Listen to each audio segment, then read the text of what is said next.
E diela zgjedhore në veri të vendit nisin ndryshe. Qysh në orët e para, qytetarët e komunitetit serb në udhëheqjen e krerëve të listës serbe, Zlatan Elek dhe Igor Simic, i u drejtuan kutive të votimit në mënyrë grupore dhe të organizuar. Ky mobilizim, që pason thirrjet e drejtpërdrejta nga Beogradi, përfshir presidentin Aleksandar Vučić, është cilësuar si një formë presioni për shkelje të heshtjes zgjedhore. Pavarësisht pamjeve të votuesve që marshuan në grup, policia e Kosovës raportoi për një situatë krejtësisht të qetë dhe pa asnjë incident. Nuk ka pas ndonjë incident që nga fillimi, kur ne jemi angazhu në bazë planit operacional i cili është punuar nga Drejtoria e Përgjithshme e Policisë në Prishtinë, deri tani në këtë moment kur ju raportoni dhe ne jemi këtu, nuk ka ndonjë problem për me theksu.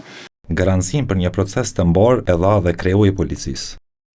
Ne në vazhdimsi policia e Kosovës ka pas një koordinim shumë të mirë me KQZ-n, po ashtu edhe me prokurorinë e shtetit të Kosovës, edhe me Këshillin Gjyqësor. Ekziston një marrëveshje bashkëpunimi të nënshkruar që është nga viti 2015-16, që në bazë kësaj marrëveshje kornis ne edhe i koordinojmë veprimet.